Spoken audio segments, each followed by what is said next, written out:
¿Tú qué opinas? ¿Crees que son alcanzables los objetivos del PNIEC? El primero es que no hay alternativa a un despacho con sistema marginalista. No lo hay. A final de mes no ha pagado 200, ha pagado 30. Por tanto, baterías van a venir, yo digo mucho, van a venir, de hecho bastantes, y además van a ser rentables. Es decir, de cara a los próximos quizá 5 años aproximadamente, ¿cuál crees que va a ser el precio medio de la electricidad? Pero yo este año me atrevo a aventurar que si el año pasado hicimos 1,7, 1,8, me atrevo a aventurar que este año haremos en torno a 1. Todo tiene ventajas y desventajas. No deberíamos ver a corto plazo, es muy difícil que veamos precios por debajo de, incluso si viene un año muy húmedo y un gas barato, pero con reactores de cuarta generación es una tecnología que permitiría coger el uranio que ya tenemos, que a día de hoy es residuo en Europa, que consideramos un desecho, y eso, que no es combustible hoy, se convierte en combustible en estos nuevos reactores.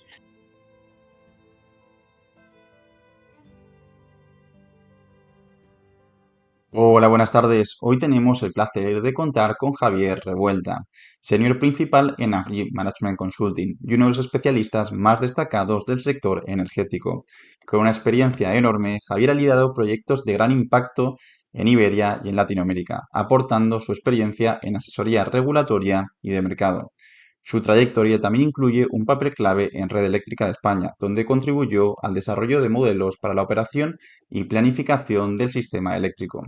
Ya hoy en AFRI lidera innovadoras investigaciones sobre almacenamiento, transición energética y todo lo relacionado con el sector eléctrico. Bienvenido, Javier, es un placer tenerte aquí en el canal. ¿Qué tal? ¿Cómo va todo? Muy buenas, pues todo bien. Por suerte aquí no hemos sufrido lo que habéis sufrido por allí. Así que bueno, de entrada un fuerte abrazo a todos los que estáis enfrentándoos por la zona a una catástrofe de este calibre. Lo primero que quería tocar, el primer tema, va relacionado, no quiero hablar de la gestión de la DANA en sí, porque no creo que sea competencia nuestra directamente, pero sí que creo que hay un tema que se ha hablado bastante en redes y se polariza bastante a la sociedad entre los que son, entre comillas, pro cambio climático o pro luchar contra cambio climático y los que se piensan que es todo mentira, que es todo un bulo, que es control de masas y demás.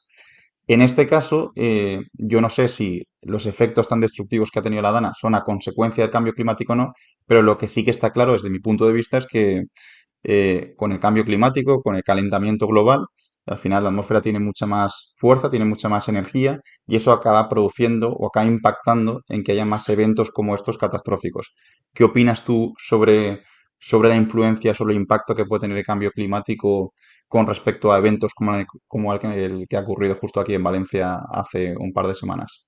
Pues yo 100% alineado con lo que has comentado, o sea, pero no, aquí sí que por ser transparente, no por mi experiencia propia con modelos de cambio climático, que es un trabajo muy distinto al que yo hago, sino ni más ni menos que por leer los informes del IPCC, que son los que considero pues que representan de manera abrumadora las conclusiones de la gente que sí se dedica a ello. El IPCC mira miles, probablemente decenas de miles de artículos de los que van a publicaciones serias y el consenso es abrumador y hay muchos datos que es un puro dato de concentraciones de CO2, de temperaturas, de frecuencia de eventos climáticos extremos. Entonces, ya digo, no por lo que yo personalmente haga en mi día a día, sino por lo que leo de la fuente que considero más autorizada para ello, es tal cual lo has descrito, ¿no? Más frecuencia de eventos y, por tanto, o sea, más frecuencia de eventos y más extremos. Y entonces lo que ha pasado, que si lleváramos 50 años sin emitir tanto CO2, creo que se habría producido, probablemente hayáis leído algunos artículos pues, de historiadores, ¿no? Que describen, yo creo que he visto alguna hace poco, en el año 1700, y de crecidas importantes. Entonces, creo que este tipo de fenómenos pues, se producirían, probablemente menos frecuentes y menos extremos. Entonces, sí, yo creo que, vamos, yo personalmente estoy alineadísimo con políticas que traten de reducir lo más posible las emisiones de CO2. Creo que quien habla de bulos no se ha leído informes del IPCC y quien tenga otros estudios con rigor científico para justificar esas posiciones que las presenten, ¿no? Pero creo que son francamente muy minoritarias las posiciones contrarias a las tesis del IPCC. Las hay, pero creo que son minoritarias. Creo que también un poco relacionado con este tema de los bulos y demás sobre tema DANA, cambio climático y demás, había mucha crítica yo leyendo Twitter y demás, que no creo que sea la mejor red social para informarse, pero bueno, leyendo un poco de Twitter, hay bastante información o desinformación sobre las políticas europeas que acaban llegando a España y donde se hablaba de que esas políticas europeas de la Agenda 2030 y demás estaban provocando políticas en España de destruir embalses, prohibir limpiar barrancos o canales, como por ejemplo el que se ha desbordado y demás. ¿Hasta qué punto esto es verdad y hasta qué punto es mentira? Pues yo aquí prefiero decirte que no tengo especial información como para que mi conclusión tenga especial valor. No me consta ninguna voluntad de desmantelar presas antiguas. Eh, sí que ha habido algunas extensiones de licencias y además es que yo creo que incluso pensando económicamente, olvidándonos del clima y olvidándonos de todo lo Mm. demás, en general interesa mantener las presas. Sobre todo si tienen una explotación hidroeléctrica asociada, que no todas la tienen, pero muchas sí. Entonces, no te puedo decir si hay un movimiento en una dirección o en otra. No creo que nada que venga de Europa vaya encaminado a políticas que destruyan embalses, que incrementen este tipo de situaciones. Pero no es experto en la materia, por lo que prefiero no mojarme sobre cosas que no Sí, conozco. no, sí, yo creo que ahí estoy bastante en la línea tuya. Yo no tengo información demasiado precisa ni tampoco sobre este tema, pero sí que es cierto que yo creo que a lo mejor se están haciendo ciertas mini acciones que se van haciendo bola y lo que a lo mejor es una mini acción de a lo mejor desviar un barranco para que no pase por una población, que puede ser el caso, acaba convirtiéndose en decir que el gobierno está destruyendo embalses. Y creo que es ahí donde va el tema, que a veces en Twitter y en las redes sociales y demás, a lo mejor de una pequeña medida se acaba haciendo un bulo por cierto interés de unas partes u de otras que puede acabar repercutiendo en malentendidos o pensar que eso puede repercutir o que eso se está haciendo de verdad. Y moviendo ya y yéndonos un poco de un tema tan polémico y yendo a algo que se publicó no hace demasiados meses, igual hace un mes o hace 2 meses aproximadamente, que hubo una reforma del PNI y bueno, se actualizaron un poco los objetivos de capacidad renovable, los objetivos de porcentaje de consumo eléctrico sobre consumo energético total en España y demás. Creo que uno de los planteamientos, yo estuve en el Foro Solar que organizó UNEF hace no sé, un mes o 2 meses aproximadamente, y la gente era bastante, no se acaba de creer de que fueran posibles alcanzar esos objetivos. ¿Tú qué opinas? ¿Crees que son alcanzables los objetivos del PNIEC o crees que algunos sí y algunos no? A ver, yo personalmente creo que la mayoría no. Por no decir, creo que ningún objetivo en valor absoluto es alcanzable, quizás alguno en valor relativo sí, es decir, me refiero a que el consumo eléctrico nosotros en AFRI esperamos que sea muy inferior al que fija el PNIEC, porque el PNIEC habla de 5,5 millones de vehículos eléctricos y a día de hoy tenemos medio millón, algo arriba abajo, y se están vendiendo menos de 100.000 coches al año. Se va a acelerar seguro este ritmo, pero vamos, te pones en una servilleta unos números optimistas y no llegas a nada que se parezca a 5,5 millones. Con el hidrógeno, donde estamos haciendo mucho trabajo, yo aquí digo que no es que esté empezando, es que ni siquiera ha empezado, o sea, está empezando a empezar, pero no tenemos ahora mismo plantas grandes funcionando, hay unas poquitas extremadamente pequeñas que en un Excel ni siquiera se vería, una barrita, si tú pones cuántos gigavatios hay, no verías ni siquiera el color de la electrólisis. Los primeros proyectos de tamaño que se empiecen a ver en un gráfico, en un Excel, van a empezar, si todo va bien, muy a finales de década. Hay quien quiere empezar a construir el año que viene. Vamos, personalmente creo que los primeros cientos de megavatios van a venir no antes de finales del 27, quizás 28, pero no va a ser marginal lo que tendremos a 2030. Creo que podrán ser muy poquitos gigavatios. Y esto en energía, por ponerlo en energía, pues va a ser un 3, 2, 3, 4%. Ahí nos moveremos del consumo actual. Y en cualquier caso, nosotros ahí esperamos pues del orden de 6 veces menos que lo que dice el gobierno en temas de hidrógeno verde. En resto de consumo en general y exportaciones a Francia las vemos también algo más bajas. Creemos que en horas de sol vamos a exportar, pero en horas fuera del sol, o sea, fuera de las horas solares, va a haber muchas horas en las que estemos importando energía de Francia. Entonces, esperamos una demanda más baja y por muchos motivos también esperamos menos desarrollo de renovables. En el caso de la eólica, porque el ritmo de tramitación no se está consiguiendo que sea el deseado. Y en el caso de la solar, porque económicamente nuestros números son que no va a dar para construir tanto como el ritmo actual y el ritmo que propone el PNIE, que es básicamente continuar con el actual. Y a nosotros no nos sale que el ritmo actual económicamente vaya a ser posible, aunque técnicamente sí que lo fuera.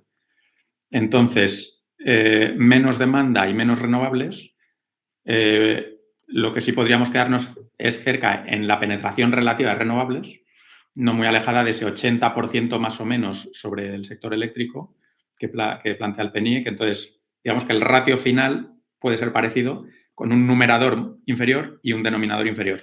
O sea, quizá un poco el foco principal donde habría que tratar de poner el foco es en el consumo energético, porque entiendo que para que los Sí, modelos de rentabilidad de las plantas fotovoltaicas sean rentables y demás, tiene que haber un mayor consumo energético.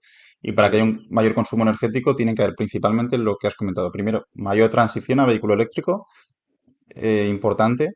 Segundo, también bueno, todo el tema del hidrógeno, que se mueva mucho más rápido y acelere y demás.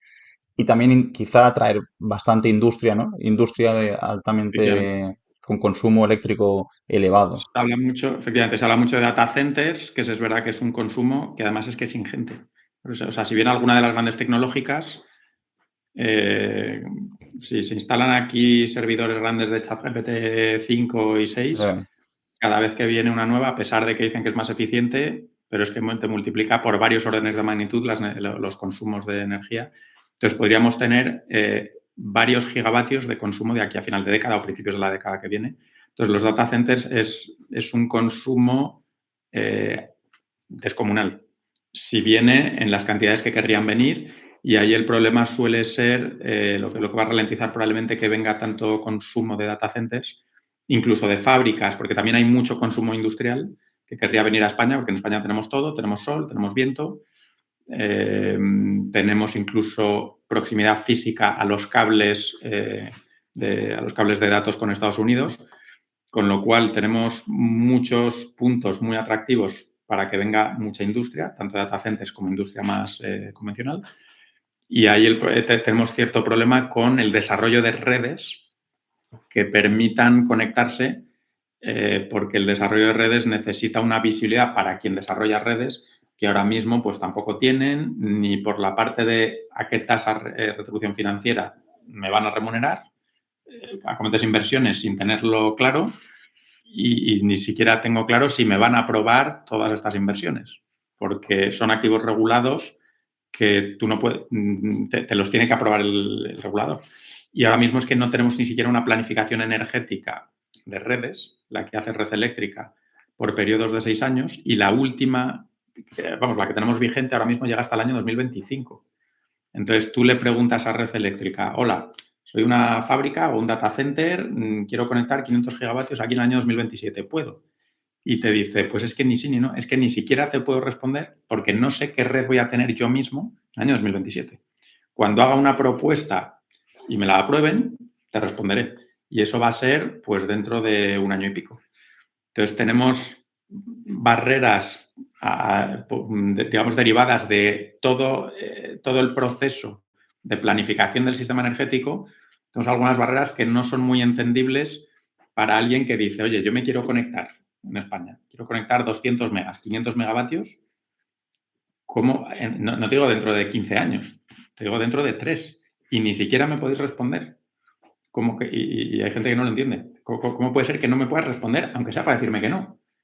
Y la respuesta es, pues sí, todavía no te puedo responder, porque la respuesta a esa pregunta la tendré básicamente a finales del año 2026. O sí, quizás mediados, si todo va muy bien, no sé si podríamos llegar a la planificación que esté aprobada en 2026. Entonces, tenemos algunos palos en la rueda que francamente son difíciles de comprender, pero cambiar procesos regulatorios que ya están muy establecidos y escritos en decretos y en leyes, pues es que no hay mucha manera de acelerarlos. O sea, la problemática más que nada es burocrática, ¿no? Porque si hay una planificación de red eléctrica, a partir de ahí puede haber una planificación de atraer demanda eléctrica y Eso es, demanda energética y puede haber una planificación de proyectos renovables para cubrir ese eso es. aumento de demanda. Sí, eso es. Ahora mismo tenemos un proceso de planificación del sistema, concretamente de la red, y la red se planifica asociada a unos planes energéticos, pero tiene unos periodos de 6 años, porque así lo define la ley, y además, digamos que no empiezas una hasta que estás terminando la vigente. Entonces, la vigente termina en el año 2025 y la siguiente va a estar publicada probablemente ya dentro del año 2026. Es un proceso que no me emociona nada, creo que ni a mí ni a nadie que quiera tomar decisiones a largo plazo, pero es el que es y ahora mismo la verdad es que ni siquiera me consta que esté en revisión de los muchos temas que tiene el sector, digamos, de los reguladores y la gente que está tomando decisiones sobre el sector. Ahora mismo ni siquiera me consta que, digamos, este marco de desarrollo con estos planes a 6 años, con sus plazos y tal, ni siquiera me consta que eso esté en discusión. Entonces, va a seguir siendo, los plazos van a seguir siendo los que he comentado y, por tanto, las decisiones de atraer demanda, pues van a retrasarse y van a estar siempre muy cerca, o sea, van a tener que tomarse cerca de cuando quieres conectar. O sea, si quieres conectar algo en 2028, pues me temo que no vas a poder tomar la decisión más que en 2026. Hago esta pequeña pausa para comentarte que la charla de hoy está patrocinada por Neolux Energy, unas empresas de instalación de paneles fotovoltaicas mejor valoradas de todo el sector y que actualmente tiene unas ofertas muy interesantes para estas navidades que te dejo y que te comento ahora a continuación y que podrás acceder a ellas a través del link que te dejamos en la descripción de la charla justo aquí abajo y también en uno de los comentarios fijados. Y esta es la mega oferta que tiene Neolux para estas navidades y tiene tres soluciones diferentes. Una solución de menor tamaño que es la Solar Compacto, que te ofrece sencillez para un autoconsumo eficiente y que puedes conseguir o puedes obtener desde únicamente 2.999 euros más IVA. De esta forma podemos tener una instalación fotovoltaica de en torno a 3,4 kilovatios pico en potencia en paneles con un inversor de 3 kilovatios nominales que nos va a permitir tener ahorros significativos en la factura de la luz.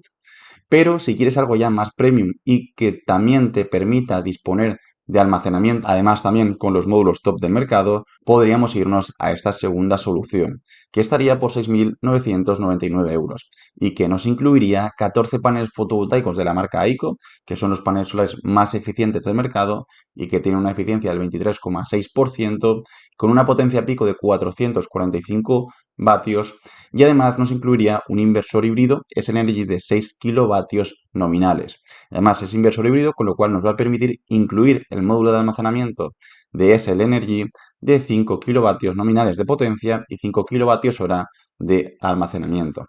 Y luego por último tendríamos esta última oferta, un pelín más económica, que no incluiría almacenamiento, pero que también iríamos con los paneles fotovoltaicos de AICO. Tendríamos los 14 paneles fotovoltaicos de AICO más un inversor de la marca Solís de 6 kilovatios nominales.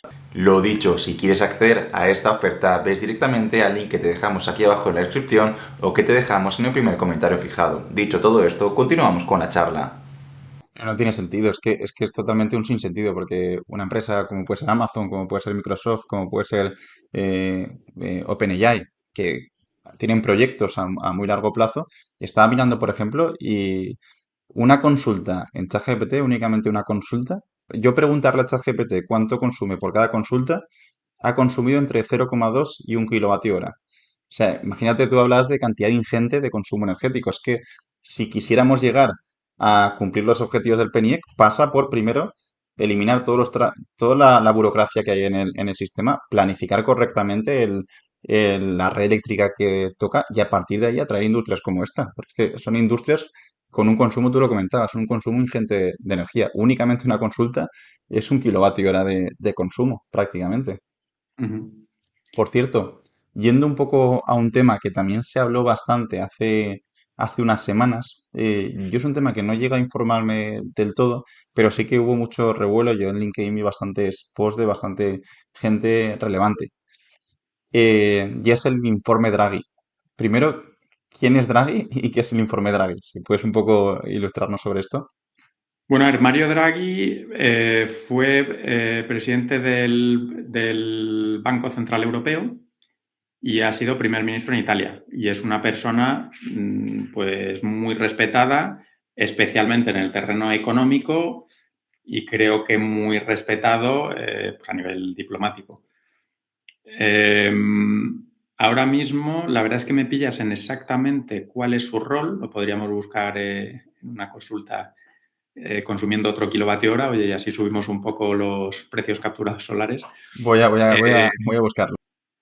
pero básicamente la Unión Europea le ha solicitado un informe en el que dé recomendaciones, digamos, a políticas, y por eso no se lo pide a nadie que dependa directamente de la Comisión Europea, ni a ningún país, ni a ninguna institución concreta, sino que alguien con un respeto, pues como el que tiene Mario Draghi, de recomendaciones por el bien de Europa, digamos,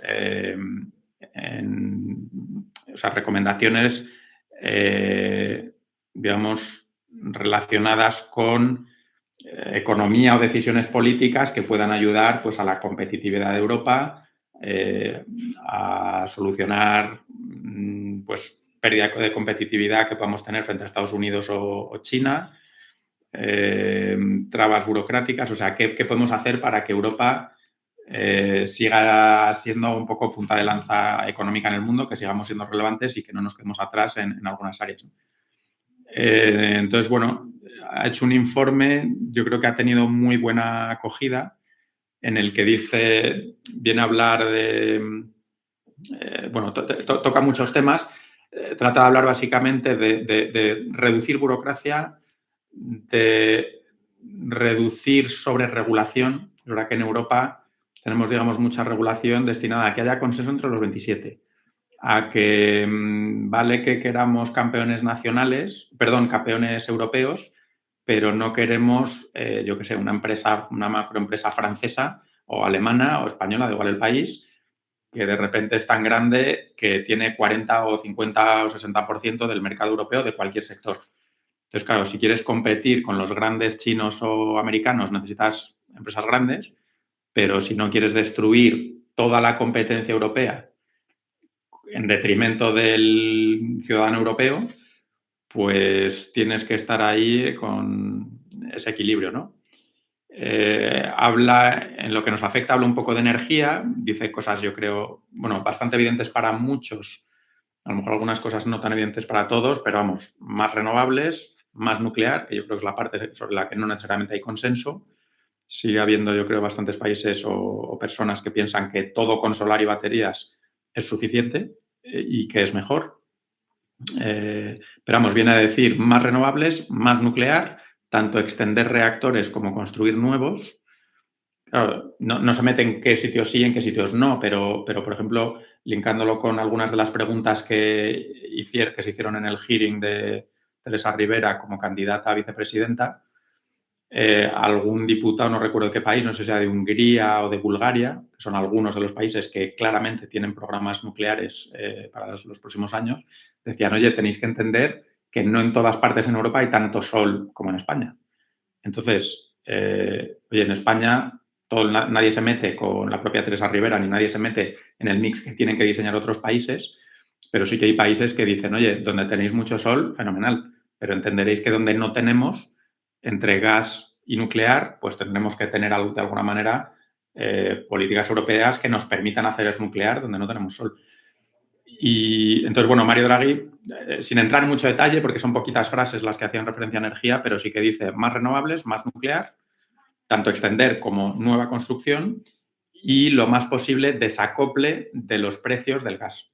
Lo cual, por cierto, la Unión Europea, pues ya hace mucho tiempo que ha llegado a esta conclusión, esto no es nada nuevo de Draghi, y la Unión Europea lleva tiempo queriendo de alguna manera desacoplar los precios de la energía del gas. No te escucho. ¿Ahora me escuchas? ¿Me escuchas? Ahora sí. Perfecto, perfecto. Si quieres continuar con lo último que estabas comentando de... Sí, estaba comentando que, pues eso, el informe de Draghi viene a decir que hace falta tanto extender nucleares como construir nuevas, desacoplar los precios de la energía lo más posible del gas, lo cual decía que la Unión Europea ya había llegado a esa conclusión y lleva, diría, 3 años intentándolo. O sea que esto, el informe de Mario Draghi, en mi opinión, aquí no dice nada nuevo y nada en lo que Europa no estuviera ya embarcada, a través de instrumentos como PPAs y subastas, que de hecho ya existían. Entonces, en el momento que cierras PPAs o subastas, una subasta al final es un PPA con el gobierno en lugar de con un privado, lo que vienes a decir es que esa energía la vas a liquidar a un precio y cuando el gas y los precios de la energía estén muy por encima, el que vende la planta eólica o solar que vende energía a mercado devolverá dinero al consumidor eléctrico y viceversa. Con lo cual, aunque tengas un precio, imaginemos que 80 o 90% de la energía fuese renovable con PPAs o CFDs, que es el nombre técnico, ¿no?, para ese contrato con el gobierno, pues tendríamos un precio marginal de, yo qué sé, 200 euros. Hoy me parece que de estos días estamos como en 120, 130, valores muy altos.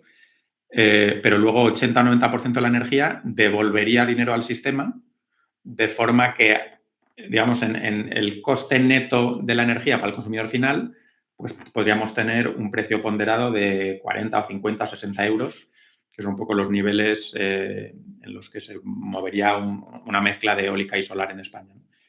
Entonces, Mario Draghi en ese informe pues habla de todo esto. En lo relativo a energía, habla de más renovable, más nuclear, más desacople de los precios del gas y tramitar lo más rápido posible, lo cual Europa también estaba embarcada en ello.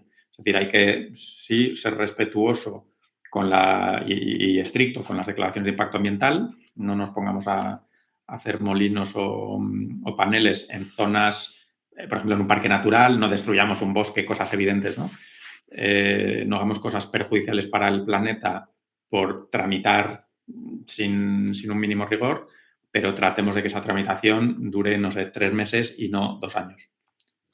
Por cierto, has tocado dos temas que creo que son muy interesantes. Estuve también grabando una charla con Pedro Fresco, que seguramente cuando se publique esta ya se habrá publicado, y estuvimos hablando también bastante del tema del precio del mercado y que el método actual marginalista quizá para la situación, el contexto actual con el mix eléctrico que tenemos no acaba de tener sentido, porque lo que se está viendo es que durante algunas horas habían precios muy bajos, otras horas precios muy altos y eso no da estabilidad al sistema. En principio, la solución que tú comentas iría un poco destinada a conseguir unos precios bastante más estables gracias a desacoplarnos del precio del gas, ¿no? Que el precio del gas no acabará impactando tanto en el precio final de la electricidad, entiendo. Efectivamente, yo sobre esto he escrito mucho y he hablado mucho. Diría 2 comentarios. El primero es que no hay alternativa a un despacho horario en un mercado diario con sistema marginalista. No lo hay y quien diga que hay que romperlo, que proponga una alternativa, porque Teresa Rivera y y el gobierno y muchos homólogos de otros países entraron en las discusiones de la llamada reforma europea, que yo no lo llamaría ni reforma porque básicamente no ha cambiado demasiado, alguna cosilla, pero nada muy drástico. Fueron, digamos, esas negociaciones que empezaron a finales del 21 con la idea y el propósito de romper el sistema marginalista y desacoplarlo, digamos, a lo bruto, cambiando esta manera del precio marginal, que marca precio para todas las unidades despachadas. Y si algo no ha cambiado después de 3 años en el que ese era el objetivo principal, es eso, ¿vale? Eso se ha mantenido. Lo que yo llevo mucho tiempo diciendo es que se puede complementar con instrumentos que hacen que en la práctica el pago neto que hacemos de la factura final sea equivalente a que el sistema no sea marginalista. Es decir, si tú, pues con lo que he descrito antes, ¿no? Si pongamos que 80% de la energía la vas a liquidar al final del día o al final del mes a un precio fijo, que de manera transitoria el precio de mercado esté en 200, la planta solar cobra 200, pero al final del día o del mes le devuelve 170 euros al consumidor, pues al final el consumidor a final de mes no ha pagado 200, ha pagado 30. Y entonces esos contratos lo que pasa es que tienen que existir y en general hay un momento para firmarlos que es antes de la construcción y no después. Si ya has construido sin que nadie te prometa nada, es muy difícil que cuando el precio de repente está muy alto, alguien que construyó a riesgo le digas, oye, por favor, ¿te importaría ofertar de otra manera? ¿Te importaría que aunque el precio sea 200, te importaría cobrar solo 30? Pero eso sí, cuando el precio está en 0, ¿te importaría cobrar ese 0? Y claro, la gente te dice, oye, tú dime con qué reglas. Si me dices que yo invierto a riesgo, me haré mis números y cuando haya 0, aceptaré el 0 porque esas son las reglas, pero cuando esté en 100, no me los quites. Y si lo vas a hacer, dímelo de antemano. O sea, dime, regulador, en qué condiciones, o sea, dime las reglas de Voy a la jugar, partida. sí. Las reglas del juego, ¿cuáles van a ser? Que estén Claro, dime claras. cuáles van a ser. Luego, a mitad de partido, claro, cambiarlas en contra de los intereses del inversor, pues te vas a meter en una litigiosidad que es que, de hecho, si algún gobierno cambiase retroactivamente las reglas, te lo van a paralizar. O sea, no tiene vuelta atrás. El tratar de cambiar a peor y además me parece bien que la justicia diga, oye, que se respeten los marcos bajo los que se invirtió, porque es que si no te cargas todo. Si no es un restaurante que empieza a ir bien y de repente te llega el regulador por ahí y te dice, oye, que es que he visto que te has comprado un Lamborghini, te voy a subir los impuestos y tú vas a pagar 70% de impuestos. De repente, claro, te cargas todo. Entonces, yo creo que pueden funcionar un sistema en el que las reglas son que cada cual invierta merchant y te lo tendré que respetar. Y se puede invertir diciendo, oye, que sepáis que yo ofrezco un CFD, ¿cuánto me pedís? No lo ofrezco, sino yo ofrezco unas reglas en las que vosotros me pedís el precio que necesitáis los próximos 15 o 20 años. En el caso de España, lo que se ha propuesto es un pago a 12 años y quien quiera subirse al carro y pedirme lo que necesite libremente su proyecto, pues se lo garantizo. Claro, luego hay que subirse a ese carro y hay unas ventanas de oportunidad. Ha habido varias subastas por motivos varios. Ahora mismo lo curioso es que no hay ni un megavatio en el esquema de las nuevas subastas que montó el gobierno, ni uno, que yo sepa. Y todo el mundo ha preferido esta opción de ir a mercado libre. ¿Por qué? Pues básicamente los precios de los últimos 3 años hacen que ibas a ganar más dinero yendo a mercado que sin, al menos los primeros años. Luego ya veremos, porque la proyección de una inversión a 30 años, que precisamente es a lo que nos dedicamos en AFRI, por lo que más nos conocen al menos, pues hace que, bueno, veremos si a 30 años la gente ha acertado con su decisión de no ir de no apuntarse a las subastas o pedir un precio más alto que el que ofreció el gobierno. En fin, el futuro veremos, pero a día de hoy el sistema marginalista se puede romper perfectamente o bien firmando un PPA con un privado o bien apuntándose a esas subastas. Y de hecho, mucha de la energía renovable que tenemos en España, sobre todo eólica y un poco de solar, concretamente unos 4 gigavatios solares, que se construyeron en los años 2008, 2009, 2010, todos esos están bajo un régimen regulado. No, o sea, en líneas generales, no, esos no cobran el pool. De hecho, cobran muchísimo más que el pool, porque los helicoes solares en el año 2008 eran más bien 400 euros. Pero bueno, estos son proyectos antiguos que tienen su dinero, tanto si el pool baja a 50 como si sube a 1000, esos van a cobrar hasta el año 2038, más o menos, van a cobrar sus 400 euros. Y lo que tenemos, las renovables que tenemos, pues básicamente o invierten a riesgo o invierten en esas ventanas de oportunidad que van saliendo cuando el gobierno va decidiendo sacar subastas. El año pasado, bueno, en 2024 el gobierno lo ha sacado por motivos varios. En 2025 han anunciado que sí y veremos ahora el gobierno, la verdad es que tiene que aclararse, que francamente creo que no lo tienen claro, sobre cuánto volumen sacar en los próximos años, incluso si sacar sí o no, todo apunta que sí, han anunciado que sí, pero bueno, anunciaron que iban a hacer en el 2024, no las han podido hacer por varios motivos, han anunciado que las van a hacer en 2025, pero desconozco las vueltas que están dando al diseño concreto, porque hay muchas pequeñas cuestiones a las que hay que detallarlas, ¿no? Cuando dices ofrezco un CFD, hay muchas pequeñas reglas que de ellas depende que ofertes de una manera o de otra. Ahí Entonces, bueno, por hacer una pues, pregunta, quien está poniendo el riesgo es el gobierno, ¿no? Porque al final, cuando una subasta de estas, quien pone el riesgo, o sea, el promotor de la bueno, planta fotovoltaica va a precio fijo, con lo cual sabe que si el precio fijo está por encima de su LCOE, en principio la planta es rentable. Es el gobierno quien va a riesgo de asumir un precio y que luego el precio del mercado durante los próximos años pueda ser más bajo y por lo tanto estás pagando de más, entre comillas, bueno, por es esa que diría, electricidad. o sea, yo esto lo reformularía diciendo que riesgo siempre hay para las dos partes. O sea, dos partes, consumidor eléctrico, bueno, tres partes diría. Consumidor eléctrico, gobierno, un poco en representación, que es quien toma decisiones en nombre del consumidor, y el productor. Pero vamos, simplificando, las dos partes serían productor y consumidor. Y pueden funcionar, digamos que el sistema energético puede funcionar tanto con subastas como sin subastas. Además, para las dos partes. Todo tiene ventajas y desventajas. ¿Qué pasa si no haces subastas? Pues que llega un momento en que el mercado, pues como en cualquier mercado, ¿no? Si instalas mucho, si pones muchas farmacias, muchos restaurantes o muchas fábricas de lo que sea, o muchos paneles solares, llegará un momento que habrá más que demanda. El precio no le queda otra que bajar y en el caso del sistema eléctrico es muy evidente porque además, pues ya se ha visto, ¿no? Cuando hay mucho sol y mucho viento, los precios bajan a cero y no hay manera de esquivar ese precio spot de cero, porque en ese momento está habiendo más generación disponible a coste variable cero, por simplificar, que demanda. Entonces, si no haces subastas, el problema es que llega un momento que la instalación a mercado se para. No es rentable ni instalar la siguiente farmacia, ni el siguiente restaurante, ni el siguiente megavatio hora solar. Y ahí te plantas en una penetración renovable, la que sea.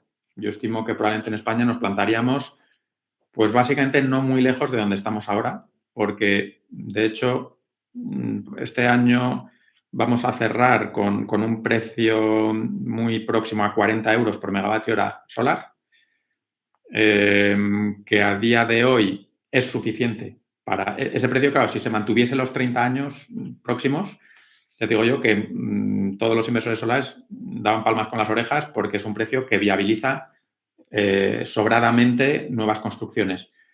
Problema, que el precio del gas está disparadísimo. Seguimos en valores muy altos. Tú imagínate que no cambia nada y simplemente, o sea, efectos de mix de capacidad ni demanda, y dentro de 3 años el gas, en vez de estar a 40 euros el megavatio hora de gas como hoy, y los ciclos combinados ofertando a 120, pues imagínate que el gas baja a 25 y los ciclos combinados se ponen a ofertar a 70 euros y, por tanto, el precio capturado anual, en lugar de ser 40 euros, son 25, por decir algo. Y no ha pasado nada, simplemente que el precio del gas ha bajado en el mundo. Pues resulta que ya hay gente con problemas y resulta que la siguiente inversión a mercado renovable ya no es rentable. Ya nadie dice yo invierto porque esos 25 euros por megavatio hora eléctrico me van a pagar mi planta. Y entonces, por eso digo que en un valor muy próximo de penetración renovable al que estamos hoy, en números redondos 65%, el mercado se pararía. bueno, hay elementos que pueden reactivarlo, más demanda, pero claro, tiene que venir muchos gigavatios. Para que puedas hacer gigavatios solares, necesitas gigavatios de demanda. Y a día de hoy están creciendo pues entre 1 y 2%, 2% incluso la demanda, ¿no? 2%, por ponerlo en perspectiva, son unos 400 o 500 megavatios en consumo plano al año. Es decir, que el año que viene cabrían 500 megavatios solares más. Pero claro, con eso no vamos casi a ningún lado, ¿no? A efectos de dar salida a 50 gigavatios solares con permisos. Se Entonces, podría, bueno, una duda un poco replanteando esto, se podría entender porque al final con los sistemas de almacenamiento se supone que el objetivo es tener capacidad para integrar muchas más renovables. Si tú añades sí, baterías a nivel utility scale, sistemas de baterías, plantas de baterías de 50 megavatios hora, 100 megavatios hora, 200 megavatios hora, los que sean, ¿se entienden también como demanda energética del país? ¿O en no. momentos puntuales como demanda y en otros momentos puntuales como generadores? Lo digo Sí, o porque sea, eso podría sumar a la demanda energética total que se está planificando de cara a los próximos años. sí, a ver, eso no es demanda. Demanda, esto depende de cómo lo definas. O sea, el TSO, red eléctrica y en general todo el mundo llama demanda solo al consumo final. Y una batería es una cosa que se carga y se descarga inmediatamente. Con lo cual, nunca entra en una definición de consumo ni una batería ni un bombeo. Pero sí que tiene un efecto de integrar renovables, porque claro, pues lo evidente, ¿no? Absorbes, en el momento de tener excedentes solares o eólicos, los absorbes y esa misma tarde descargas la batería y evitas el ciclo combinado que todos los días se nos acopla por la tarde y es el responsable de los picos de precio que veis todos los días a ciento y muchos euros. Hay por ahí algún ciclo combinado que suele ser necesario acoplar por las tardes. Entonces, sin ser demanda, ayuda claramente a integrar renovables. Sobre todo, no solo lo que hay ahora, sino que por poder podríamos integrar muchísimas más renovables. Y vamos, yo personalmente desde AFRI hemos hecho mucho trabajo para tratar de decir cuánto almacenamiento y cómo traerlo. El problema con el almacenamiento que es la siguiente pregunta. Oye, pues si el almacenamiento permite integrar mucha solar y eólica, ¿por qué no viene? ¿Por qué nadie ha puesto una batería en España? Pues porque a día de hoy no están siendo rentables a mercado. Si tú pones una batería y simplemente por carga y descarga, con poquitas excepciones, en general no es suficientemente, o al menos las proyecciones son que no es suficientemente rentable si no tienes alguna ayuda, que de momento hay de dos tipos. O bien una ayuda a la construcción, una ayuda de, por ejemplo, fondos europeos, te regala un porcentaje de la batería y ha habido ayudas de este tipo, ¿no? No sé si has hecho algún podcast sobre las ayudas del PERTE, la No, hibridación. todavía no. Todavía no. Pero, por ejemplo, nosotros en Power Electronics tenemos un proyecto también de almacenamiento, bueno, de fotovoltaica con almacenamiento para la propia planta y ahí sí que... Adjudicatario de fondos Correcto, o de sí. hibridación de standalone, ¿no? Correcto. Bueno, creo que este proyecto de innovación, porque es un acoplamiento en DC y demás. Tampoco lo tengo Ok, claro del todo. vale. Bueno, hay varios fondos. Mm. Está, sí, el Innovation Fund, que eso no tiene nada que ver con el COVID ni los fondos de Next Generation. Vamos, hay varios fondos que lo que hacen es te ayudan abaratándote la batería y ahí los números sí que salen. Hay otro tipo de ayuda que son con las que se habla ahora mucho del mercado de capacidad, que es básicamente un mercado que de momento justificado por seguridad de suministro eléctrico viene a incentivar económicamente con un pago competitivo que tú eres o sea, el desarrollador es el que le dice al gobierno en esta subasta, yo necesito tanto dinero para que mi batería sea rentable, y el gobierno dice, vale, pues como necesitamos tantas baterías, tanta potencia de respaldo, pues lo que me pidáis en competencia os lo doy y ya tu batería es rentable. Por tanto, baterías van a venir, yo digo mucho, van a venir, de hecho bastantes, y además van a ser rentables. Pero tantas como Red Eléctrica y el Ministerio determinen que son necesarias por seguridad de suministro, que es el mecanismo que tenemos hoy. Y sin una ayuda o la otra, es decir, sin una subvención al CAPEX o sin ese ingreso del mercado de capacidad asociado a los estudios de seguridad de suministro de red eléctrica, no digo que es imposible, pero sí digo que los números salen peor y hacen falta algún ángulo, alguna casuística que haga que algunas baterías sí que es posible que vengan lo que llamamos merchant, ¿no? A mercado, es decir, sin ninguna ayuda, sin que nadie me prometa nada, yo pongo la batería y creo que la voy a rentabilizar, ¿no? Todo está de nuevo en qué proyecciones tienes de ingreso para esa batería. Hay una pregunta, porque sí que estamos viendo que en otros países, como Estados Unidos, como Australia, como Reino Unido, sí que se están haciendo muchos proyectos de almacenamiento a gran escala. Nosotros, por ejemplo, con Power tenemos un proyecto de almacenamiento ahora en Australia que son prácticamente 1,2, 1,4 gigavatios hora. En esos casos, ¿cuál es la diferencia para que sí que sea rentable en esos países y todavía no lo sea rentable, y todavía no sea rentable en España? Porque ahí sí que es rentable y aquí no. Sí, buen punto. Pues suelen tener diferencia en costes, no. En general, en arbitraje de precios tampoco, porque de hecho en España, arbitraje de precios me refiero la simple diferencia en el mercado mayorista diario, que es el que te fija el precio de compra de energía para tu batería y el precio de venta, al que descargas. Los spreads en España son grandes, bastante grandes. Entonces, ¿por qué a pesar de ello, con baterías que cuestan lo mismo en todas partes del mundo y con unos spreads de mercado diario relativamente grandes en España, por qué aquí no y en otros sitios sí? Pues típicamente porque suelen tener dos fuentes de ingreso más grandes que en España.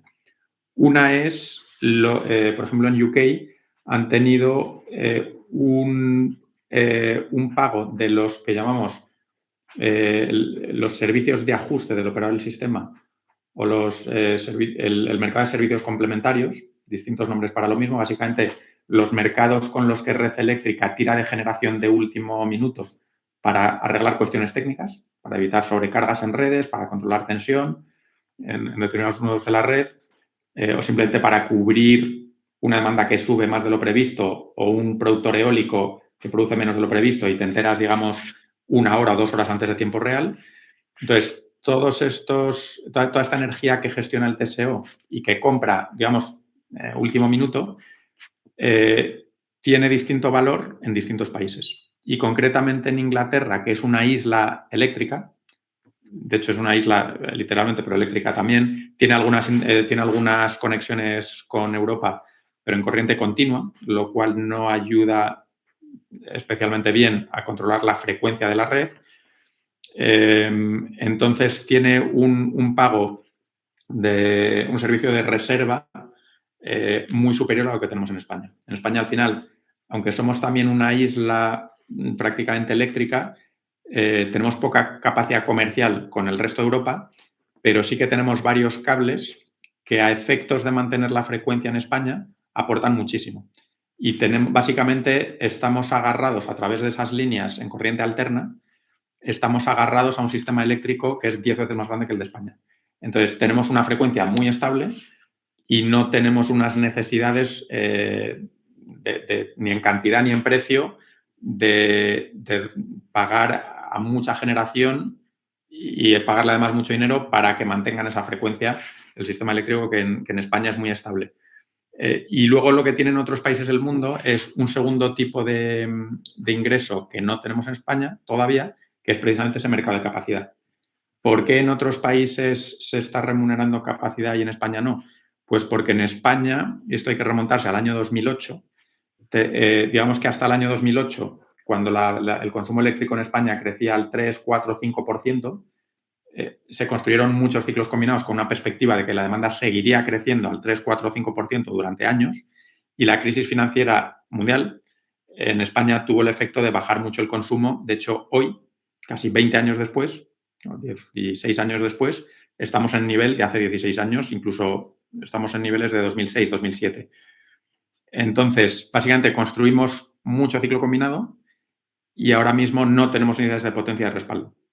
Básicamente, digo que tenemos que irnos a 2008 para entender por qué tenemos tanta capacidad tanta potencia de respaldo y los países o bien que no construyeron tanto como hicimos en España o bien a los que la crisis financiera no impactó tanto como impactó a España, básicamente siguen creciendo sus sistemas eléctricos y necesitan una potencia de respaldo que ahora mismo casi nadie en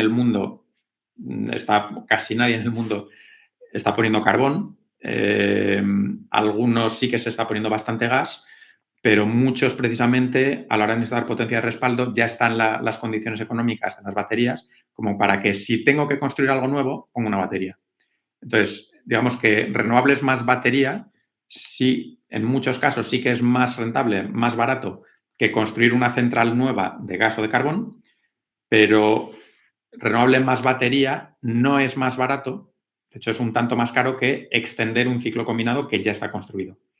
Y esa es la particularidad de España, es decir, ni tenemos un pago adicional por capacidad, por respaldo, que no necesitamos, al menos a corto plazo, sí que lo necesitaremos en algunos años, pero no es inmediato, y tampoco tenemos unas necesidades de servicios complementarios, esos servicios de ajuste que paguen tanto como se paga en Inglaterra o en otros países.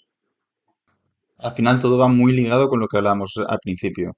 La demanda energética o la demanda eléctrica, mejor dicho, es clave para poder integrar más renovables, poder hacerlas el sistema de almacenamiento rentable por todos los temas que has comentado.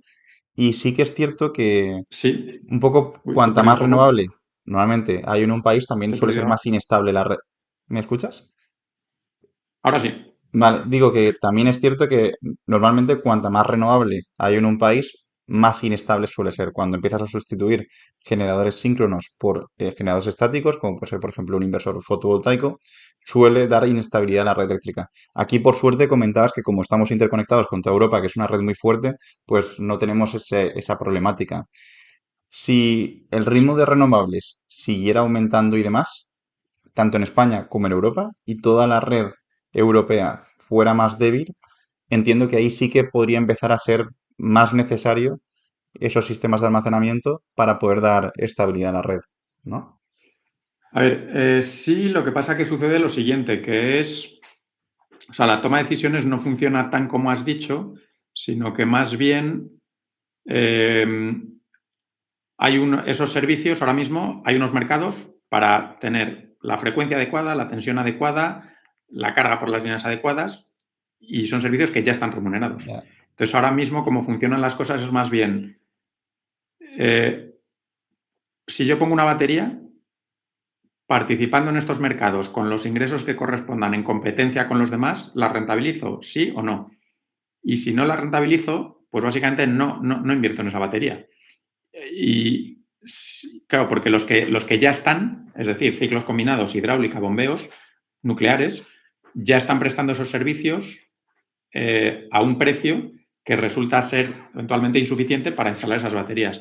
Entonces, no es tanto que alguien diga, oye, yo quiero un sistema eléctrico en el que solo haya renovables y por tanto voy a quitar las nucleares y los ciclos combinados y por tanto necesito baterías y por tanto voy a ponerme a pagarles, no sé, el doble o el triple de lo que cuestan los servicios hoy con la tecnología que tenemos hoy para que sea rentable una cosa que a día de hoy no lo es frente a lo que hay.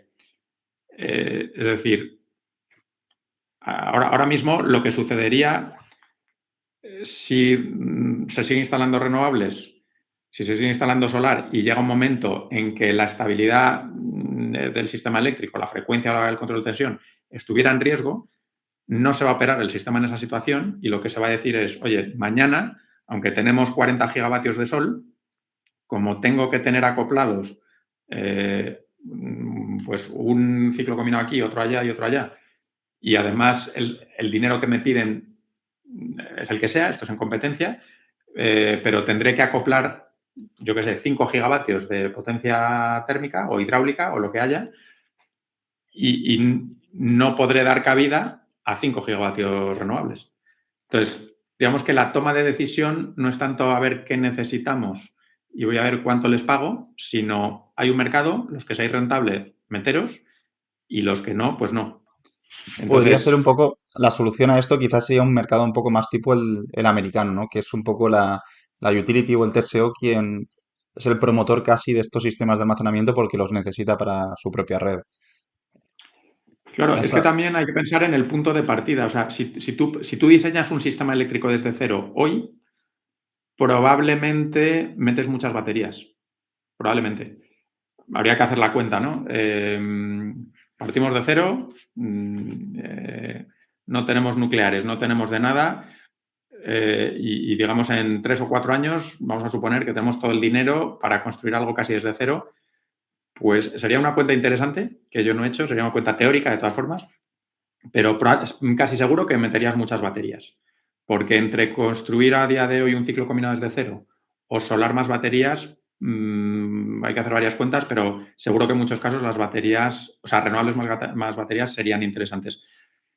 El tema es que, claro, como el punto de partida es que ya tenemos construidas un montón de cosas, tendrías, o sea, el coste de mantenerlas es mucho más bajo que el de construir esas renovables y baterías desde cero. Por eso el punto de partida es relevante. Entonces, si tienes una demanda que está creciendo y no tienes suficiente potencia con el sistema eléctrico de ahora, pues probablemente es un poco una situación a diseñar las cosas desde cero. O sea, está viniendo demanda adicional y entre construir un ciclo combinado o construir solar más batería de 4, 5, 6 horas, probablemente la utility de turno dice, para mí lo más barato es esto. Entonces, adelante con las baterías y es lo que me permite dar al consumidor final el precio más bajo. Pero sí hay que tener siempre en cuenta el punto de partida y lo que no tiene mucho sentido ni legalmente suele ser aceptable es cambiar las reglas a los que ya están para que alguien que no es rentable pase a serlo y desmanteles un negocio que de momento está funcionando de manera rentable. Por poner un ejemplo, serían como si tú vas a evaluar comprarte un coche, no es lo mismo, a lo mejor piensas, oye, si voy a comprarme un coche desde cero, no tengo coche actualmente y quiero un coche para hacer 20.000 kilómetros al año o 30.000 kilómetros al año, que ya son bastantes, igual en una evaluación desde cero me puede salir más rentable un coche eléctrico que un coche de Y combustión te si tengo en saldría, cuenta. Correcto. muy probablemente, vamos, sí, ya te digo, 20.000 kilómetros al año y con las ayudas que hay ahora y con los precios de la electricidad que hay ahora, te sale seguro. Claro, pero es el planteamiento que tú dices. Si partes de cero, me va a salir más rentable. Si lo que estoy planteando es que yo tengo un coche que tiene 5 años y funciona perfectamente y me va a durar 10 años más, cambiarlo es más rentable que mantener el que tengo, pues ahí a lo mejor ya no lo es. Efectivamente. Por Muy bueno. cierto, Por cierto, un tema creo que también bastante interesante y que quería tocar. Es algo que me estuviste comentando ya por WhatsApp antes de la charla y es cómo ves la evolución, lo has tocado antes un poco el tema, pero cómo ves la evolución de los precios eléctricos en España y europeos a los próximos años. Es decir, de cara a los próximos quizá 5 años aproximadamente, ¿cuál crees que va a ser el precio medio de la electricidad? A ver, tenemos una No. indicación pública relativamente buena que son los futuros. Os metéis todos en la web de EEX o de OMIP y veis lo que llaman el producto carga base, Calendar Year 25. Básicamente es lo más parecido a la expectativa de compradores y vendedores porque hay dos partes. Entonces, un Mm. futuro que es líquido quiere decir que dos partes están de acuerdo en firmar típicamente una liquidación por diferencias frente a ese valor. Quiere decir que las dos partes piensan que el valor esperado está muy cerca. Porque no te meterías en un contrato que te va a implicar pagar mucho dinero de porque sí, ¿no? Entonces, los futuros, cuando son líquidos, como es el caso a corto plazo, 1 o 2 años en España, quiere decir que hay bastante consenso sobre que por ahí van los precios futuros. Cuanto más te alejas en el tiempo, en España más allá de 2 o 3 años, son muy poquito líquidos y por tanto no son demasiado representativos. Y aquí, pues claro, hay gente como nosotros, hay muchos consultores que se dedican a hacer análisis y tratar de poner números a estas incertidumbres. Nuestros números sí que diré a corto plazo que se parecen bastante a los futuros, aunque bueno, esto cambia casi con la volatilidad que tiene el gas ahora mismo, que en cuestión de meses puede casi prácticamente duplicarse. Por tanto, la expectativa de todo el mundo es como que de repente, dentro de unos meses, piensas que el precio va a ser el doble y dentro de unos meses más piensas que va a volver a ser la mitad. No te digo ya en el año 2040, te digo en el año 2025. Y es que eso no hay manera de... no hay manera de esquivar la incertidumbre sobre que si pasa cualquier cosa, yo qué sé, los tubos que nos traen gas desde Noruega, si de repente hay un problema con uno de ellos, el precio del gas se dispara porque todo el mundo se vuelve loco y dice, ostras, nos van a faltar aprovisionamiento de gas del tubo noruego, me pongo a pagar lo que sea para comprarme un barco que está saliendo ahora de Estados Unidos. Y es que eso no hay manera de esquivarlo. Entonces, dentro de que esa volatilidad se está manteniendo muy alta, ahora mismo a corto plazo, a priori, en España vamos hacia precios de 60 y tantos euros. No deberíamos ver nada que se parezca a 70 y muchos o 80 para arriba, no deberíamos. no es ni la expectativa de los futuros ni la nuestra. No deberíamos ver a corto plazo, es muy difícil que veamos precios por debajo de 50 euros, incluso si viene un año muy húmedo y un gas barato. Deberíamos movernos por los, diría, 60 y altos. Y a medio plazo, vamos a los 3, 4, 5 años que me preguntabas, nosotros en general nos sale valores un poco más altos que los futuros. Veo muy difícil que nos acerquemos a 50 euros porque vamos hacia un mix en el que las horas solares van a ser baratas, pero las horas no solares van a ser caras. La mayoría de ellas, salvo noches ventosas, tiene que haber realmente muchísimo viento para que la noche sea muy barata, tiene que haber mucho viento y baja demanda, ¿no? Entonces, bueno, vamos hacia un precio medio aritmético, pongamos de 60, más o menos 10 en los próximos años.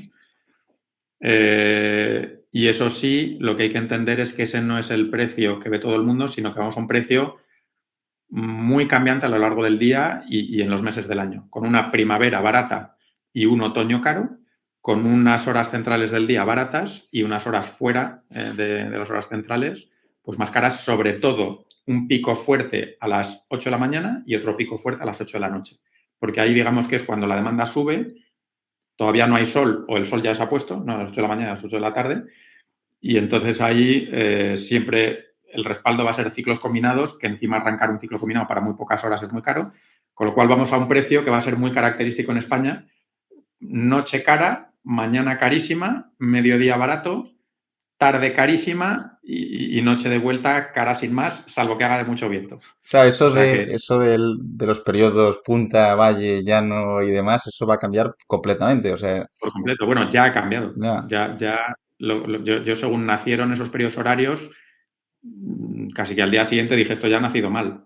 O sea, ha nacido para la casuística de hoy, pero es que el año que viene, el siguiente, vamos a tener ya esa curva de pato, por no decir curva de cisne, que hace que no es muy adecuado los periodos que tenemos ahora. Yo por adecuado llamo a que tengamos algo que dé las señales que más integren renovables, que más reduzcan emisiones, que más abaraten al consumidor. Y entonces tenemos ahí unas pequeñas distorsiones que yo creo que tendrán que ser corregidas más pronto que tarde. Por cierto, un poco moviendo a uno de los últimos temas, que es algo que suele interesar bastante a la gente del canal, y es yendo un poco más a instalaciones de menor tamaño y pensando un poco en autoconsumo, tanto residencial como autoconsumo industrial. Hemos visto, si vemos un poco una evolución del gráfico de autoconsumo de los últimos años, sí que vemos un crecimiento muy grande hasta 2022. Primer trimestre de 2023 también hubo bastante instalación, pero ya fue decreciendo. Y por dar un poco los números, que justo los tenía por aquí, los he buscado, en Me lo sé de 2010... memoria, pero Ah, te lo sabes de memoria, pues si quieres decirlos y comentar, y un poco que me comentes cuál es la previsión de instalación de autoconsumo en los próximos años. vale, me voy a mojar un poco menos sobre las previsiones, aunque Mm. tenemos las nuestras, pero te voy a dar más tendencias. O sea, hemos tenido incrementos del 100% en el año 2020, 21 y 22. Y ahí yo creo que hay quien pensaba que iba a seguir el incremento del 100%, pero vamos, toda exponencial. Toda exponencial en cualquier sector que se te ocurra tiene un fin bastante próximo. Nada es exponencial durante mucho tiempo. Claro, en el año 2022 el pico se llegaron a hacer 2,5 gigavatios, 2,5, 2,6, según a quien preguntes. El año anterior 1,1 en el 21. Y digamos que la primera ralentización ha venido en el año 2023, en que efectivamente pasamos de 2,5, 2,6, pasamos a 1,7 o 1,9 según UNEF y APA, que tienen metodologías ligeramente distintas. Y ya ves que uno dice, UNEF hablaba el año pasado más bien de 1,7, APA de 1,9, tendremos en 1,8, que sigue siendo menos que el 2,5, ¿no?, del año anterior. Claro, ¿por qué pasa esto? Primero, porque los precios elevadísimos fueron sobre todo en 2022, un poco menos en el 23. Y segundo, las ayudas fueron muy fuertes en el año 2021-22 y se acabaron durante el año 2023. No todas, sino en todas partes. Sigue habiendo ayuntamientos que te siguen dando un descuento de IBI. Básicamente es una ayuda y además es de ámbito, la competencia es local.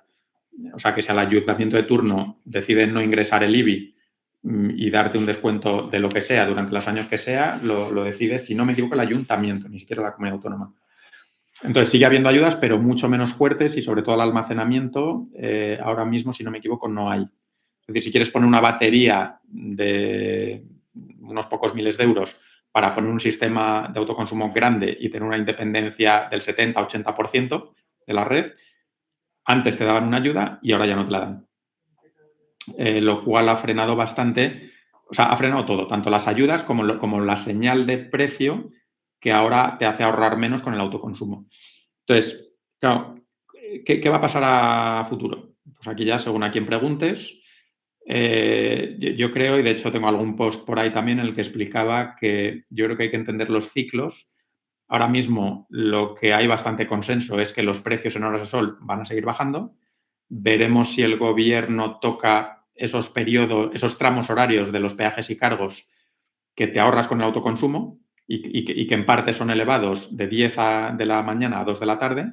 Si los cambiase el gobierno para integrar más energía solar, porque haya mucho consumo que se vaya a esas horas, tendría el efecto colateral dañino para el autoconsumo de hacerlo menos rentable. Luego es algo que añadiría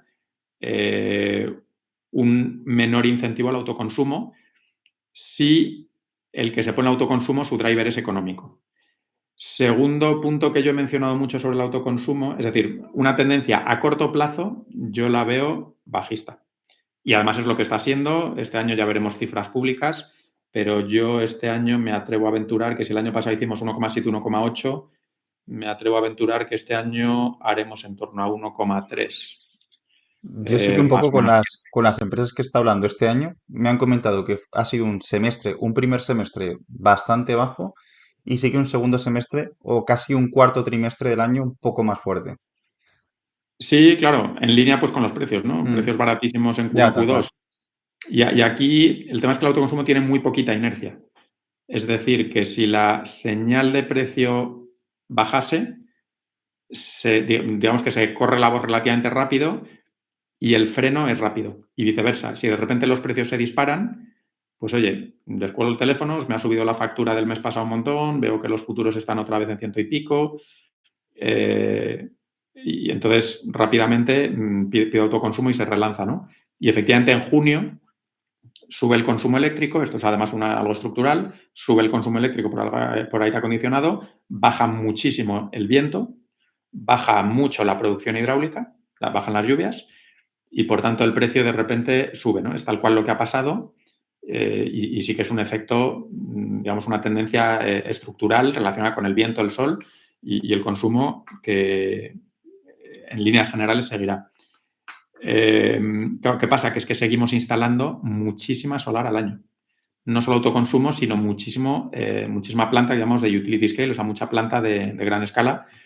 Que claro, eso, ceteris paribus, solo puede tener el efecto de bajar el precio en las horas de sol. Entonces, ahora mismo yo creo que hay que entender que hasta que lleguen mucho vehículo eléctrico, mucha bomba de calor y mucho consumo en horas de sol, la tendencia va a ser bajista. Y eso sí, yo espero digamos, una segunda oleada de autoconsumo asociada al ramp-up de vehículos eléctricos, de bombas de calor, de tecnologías incluso en la industria que cambien calor a partir de gas por calor a partir de electricidad, ya sean bombas de calor industriales, ya sean tecnologías pues, más sencillas como una resistencia para calentar. Entonces, yo creo que estos precios bajos sí que van a traer una oleada de consumo que a su vez mitigue o incluso haga redespegar el autoconsumo. Pero claro, eso no es una tendencia que yo espere para los próximos 3 años. La espero más bien para final de década, incluso principio de la siguiente. Entonces, sí, yo creo que hay que entender estos ciclos. Y luego un mensaje que yo sí digo mucho al mundo del autoconsumo es que yo creo que ha cometido el error de hablar solo de paybacks y de ahorro. Y yo creo que hay que hablar también de tranquilidad y de básicamente cuanto más independiente seas de la red, menor va a ser el impacto de un año que pueda venir cualquier eventualidad que haga que se dispare todo. Yo ya he aprendido a no descartar ni el ataque zombie ni ninguna que voy a hablar de la Dana, digamos, de cosas inesperadas. Y creo que hay muchos conflictos o muchas cosas por el mundo que podrían derivar en un precio de gas de repente disparado de nuevo, yo que sé, en el año 2027 y que se vuelva a poner en 80 euros. Y quien tenga autoconsumo dirá, oye, en 2026-27 a lo mejor no fue rentable, pero es que en el año 2028 resulta que sí. Y de nuevo, por cerrar este capítulo, yo hablo mucho de los seguros. Tú y yo no contratamos un seguro porque pensamos que va a pasar digamos, la eventualidad fatídica. Lo contratamos para dormir tranquilo. Y los seguros por defecto no suelen ser rentables y aún así se los seguimos contratando, ¿no? Entonces, bueno, yo creo que el autoconsumo, la gente que se dedica a ello tiene que meter mucho más la componente de seguro contra lo que pueda pasar. No te obsesiones por el payback, no te obsesiones porque esto va a ser rentable en tantos años sí o no, sino entiende que esto tiene una componente de tranquilidad. Oye, y no utilizar un seguro de incendio, yo estoy encantado de no haber tenido que usarlo, ¿no? Totalmente. Yo siempre un poco hago el símil o pongo el ejemplo de una hipoteca. Al final, cuando tú tienes, pues, tienes dos tipos de hipoteca, ¿no? La hipoteca fija y la hipoteca variable. Digamos que tener autoconsumo se asemejaría a tener una hipoteca fija. Tú haces una inversión que incluso puedes financiarla y tú sabes cuánto vas a pagar más o menos a lo largo de los próximos años. Con lo cual Eso es. tú estás tranquilo. Cuando tienes una hipoteca variable, estás pagando la electricidad. Puede ser que durante estos años o los años siguientes el precio de la electricidad sea muy económico.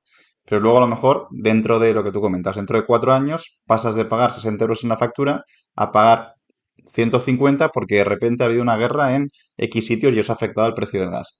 Con lo cual, disponer de una instalación de autoconsumo te permite tener cierta seguridad, ciertas garantías, que es lo que justo tú comentabas, a la hora de saber el precio de los próximos años. Y creo que esto es relevante en autoconsumo residencial, pero sobre todo en autoconsumo industrial. Una empresa que sea altamente intensiva en consumo eléctrico puede ser rentable, o sea, puede vender un producto rentable o no rentable según el precio que tenga de la electricidad. Si tú te pones paneles fotovoltaicos en la fábrica que utilizas para cualquier cosa, para a lo mejor fabricar acero, por ejemplo, que lo haces a lo mejor con un proceso consumiendo electricidad en lugar de calor, tú sabes prácticamente, salvo por el precio de la materia prima, sabes cuánto te va a costar más o menos el acero de producir en los próximos años. Si no tienes la componente de un precio fijo de la electricidad, estás muy vendido a que si de repente dentro de 2 años sube la electricidad en España y tú estás compitiendo también contra la producción de acero en otros países, dejas de vender, con lo cual se te puede ir la empresa al garete. Creo que ese es un punto muy interesante.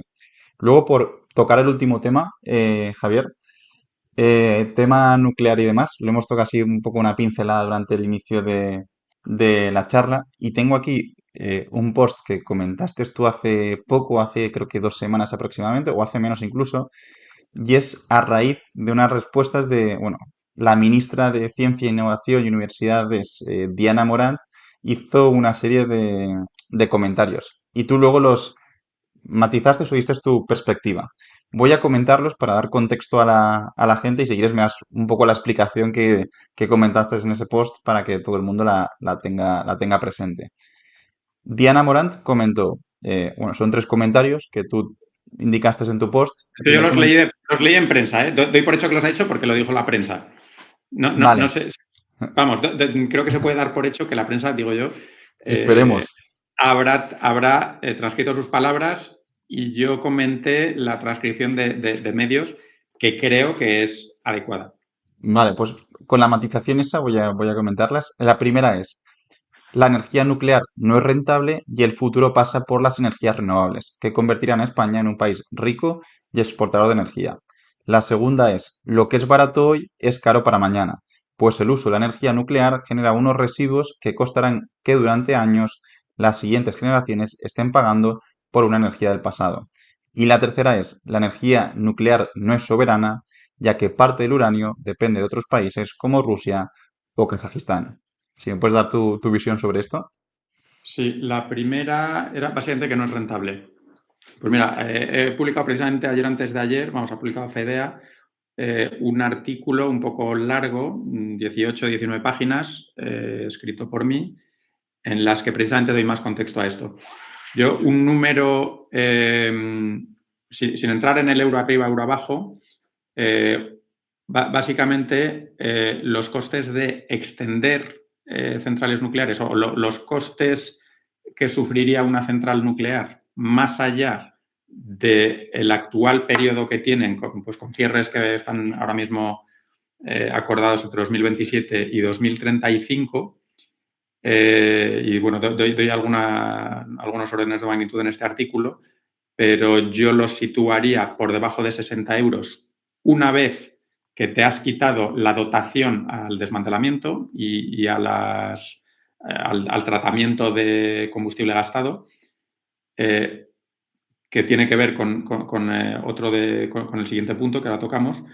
Y cuando te has quitado el gasto contable, que a día de hoy computan esos 60 y tantos euros de los que suele hablar generalmente la nuclear como costes que declara, básicamente la decisión de extender nucleares, y aquí cada cual de nuevo tendrá que ver cómo han aumentado algunos costes por inflación, pero en órdenes de magnitud, extenderlas en España, con la carga, incluso con la carga impositiva actual, discutible algún caso, pero con la actual, sin ni siquiera cambiar nada, simplemente quitando costes que por definición creo que se irían, como una parte grande de la dotación al desmantelamiento, porque una vez que ya has pagado ese desmantelamiento, por ejemplo, a 40 años y quieres funcionar 10 años más, del 40 al 50 no tienes que seguir pagando el desmantelamiento. La dotación ya está, ya has pagado ese dinero en los primeros 40 años de vida. Luego ese coste te lo quitas. Y también te quitas la amortización contable. Es decir, si tú dices mi central de cualquier tecnología necesita del ECOE, pongamos 70 euros. Y cuando terminan por ejemplo, pongamos 40 años de vida, la quieres seguir operando, parte de esos 70 euros era la remuneración al capital con sus intereses. Una vez que ese capital ha estado remunerado, no le tienes que seguir pagando. Pongamos el LECOE de una planta solar a día de hoy, yo que sé, 35 euros. Esos 35 euros incluyen la remuneración al inversor. Si le remuneras durante 30 años a esos 35 euros y la planta vive 10 años más, el operador va a estar encantado de seguir operando la planta cobrando, por ejemplo, 15, porque esos 15 euros megavatio hora te van a pagar más que de sobra para seguir manteniéndola, ¿vale? Aquí el equivalente con la nuclear es exactamente lo mismo. Una parte de los costes que a día de hoy se consideran contablemente a efectos de decir esto es lo que cuesta una central nuclear, habrán desaparecido más allá del periodo actualmente, digamos, acordado en ese plan de cierre. Luego, teniendo en cuenta esto, los costes que yo estimo, y cada cual de nuevo, llegado el momento, tendrá que hacer sus auditorías y tal, los costes que yo estimo son inferiores, con una probabilidad muy alta, son inferiores a los costes, a los precios medios que por los que me has preguntado antes y que te los he cifrado en el entorno de los 60, posiblemente algo por encima de 60, muchos años. Que algún año resulta que el gas es barato, llueve mucho y el pool se va a 43 y ese año no has pagado exactamente los costes nucleares, me lo creo. ¿Puede pasar? Perfectamente. Que también al año siguiente el gas está caro, llueve poco y el pool se pone en 80 euros, también puede pasar perfectamente. El valor esperado que yo espero de mercado durante los próximos 10 años, en mi opinión, la probabilidad es muy alta de que sea superior a esos costes nucleares que te he dicho de extender. Luego, con esto, no sé si es un poco mi argumentación de por qué creo que son rentables a mercado, incluso si nadie les promete nada. Hay Porque una todo esto es... pregunta, Sí. una pregunta sobre esto, entonces, ¿son rentables cuando es extensión de la vida útil actual? ¿Montar una planta nuclear de cero en España, en el contexto de España? A día de hoy, sí, a día de hoy, de nuevo, habría muchos matices según cuánto dinero me prestan, a qué tipo de interés. Si todo fuera 100% privado, ahora mismo los centrales que están, digamos, las centrales disponibles en estantería, irte a Francia o a Corea o a Estados Unidos y decirles, oye, los reactores que tienes, que de hecho habría que licenciarlos para España, es un proceso que tardaría un poquito, pero digamos, con lo que ya hay y yendo a mercado es totalmente imposible construir una central nuclear nueva. Te irías a valores de entre 80 como mínimo, más bien 90, 100. Aquí es que hay muchos, depende, si haces muchos reactores, el coste es extremadamente más bajo frente a si haces solo uno. Pero vamos, orden de magnitud, te irías a unos 100 euros. Desde luego te irías muy por encima de la expectativa de precio de mercado que yo espero. Entonces, a día de hoy es imposible. Otra cosa es, si empiezas a abaratar, por ejemplo, si hubiera algún tipo de préstamo del Banco Europeo, de alguna manera de instituciones financieras, y hay varias que podrían prestar muy barato, que podrían prestar al, no sé, al 2-3%, y encima das una garantía de ingresos, como es el caso de lo que está ahora negociando Bélgica, algo parecido a lo que está negociando Francia para construir sus mínimos 6 reactores nuevos, o algo parecido a lo que está discutiendo Suecia, o hasta un total de 9 países en Europa que tienen programas nucleares. Polonia quiere hacer mínimo 3, probablemente hasta 6 reactores. Pues si esta gente se mete es porque la manera de pensar en rentabilidad es en los próximos 40 o 50 años, ¿qué pasa si no hago la nuclear? Porque vale que hoy está en el pool en 60 y en otros países pues, más bien 70-80. Pero ¿cuánto gas voy a tener que comprar? ¿Y qué prefiero? ¿Comprar un poco de uranio? ¿O prefiero durante los próximos 30 o 40 años depender de minerales que no tengo, de gas que tampoco tengo? Entonces, lo de rentabilidad, yo no lo pensaría tanto en a corto plazo, sino a largo plazo. Hay recurso para prescindir de la nuclear. Voy a poder, a un coste suficiente, tanto en precios como en disponibilidad de minerales o de gas para cuando no haya sol y viento. Y si veo cierto riesgo de no tener recurso o el simple riesgo de que algunos años se vaya muy cara la alternativa de no tener nuclear, pues un país sí que puede decidir, oye, yo prefiero, de nuevo, como póliza de seguros, yo prefiero que mis consumidores paguen 90 euros plano durante los próximos 30 años, que a veces 60 y a veces 200. Entonces, bueno, Hay una pregunta. la nuclear, yo sobre todo, mi punto en este post iba enfocado sobre todo a la extensión. Las extensiones nucleares a día de hoy, si alguien quiere tirar muy por arriba, nos podemos ir a valores de 60, 60 y pocos euros, desde luego no más. Y en esos valores yo sí que la veo perfectamente rentable. Ligándolo un poco con el tercer comentario que hacen en el post, comenta que, bueno, al final el uranio hay que comprarlo y demás. ¿Es posible que en algún Y estoy de contexto acuerdo. diferente, es posible que en algún contexto pueda pasar algo similar a lo del gas? O sea, ahora mismo estamos viendo que el gas, en función de muchas cosas, por ejemplo, sobre todo con la dependencia de Rusia y demás, vemos que puede variar mucho en precio. Y eso impacta en el precio de la electricidad. Principalmente porque acaba haciendo el mercado de ajuste los ciclos combinados. Pero es posible también que en el contexto de la nuclear pudiera llegar a pasar algo similar, que el precio del uranio pudiera variar mucho o incluso pudiera aumentar de precio en los próximos años y eso la encareciera un poco más todavía.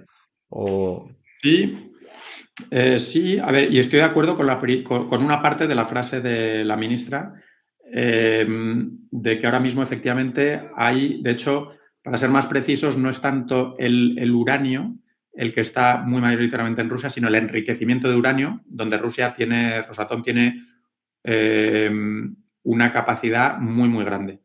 Y entonces lo que venden es uranio enriquecido, que eventualmente ha salido de otro sitio, se ha ido a Rusia, se ha enriquecido para poderlo, de hecho, llevarlo a España, y España en USA lo transforma, un uranio enriquecido, fabrica el combustible. Pero digamos que ha pasado por Rusia y además ha tenido que pasar por Rusia porque Rusia tiene una capacidad de enriquecimiento muy grande.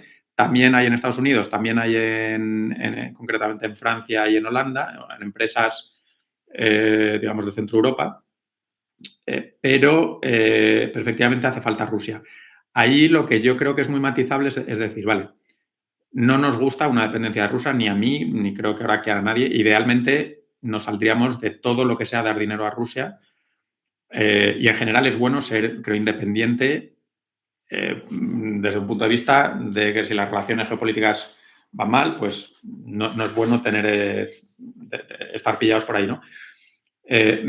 Ahí lo que yo creo que es matizar, más que una corrección, es que la alternativa implique salirnos por completo de Rusia.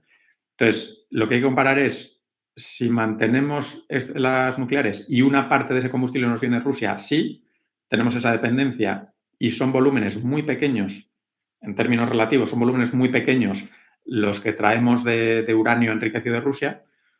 que además digo que tenemos mucha capacidad de fabricación en Europa, sino que la alternativa, si cierro reactores nucleares en España, y esto no tengo claro si lo tienen claro todos los políticos, pero si cierras reactores nucleares, una parte la vas a suplantar con renovables, correcto, y otra parte la vas a suplantar con gas.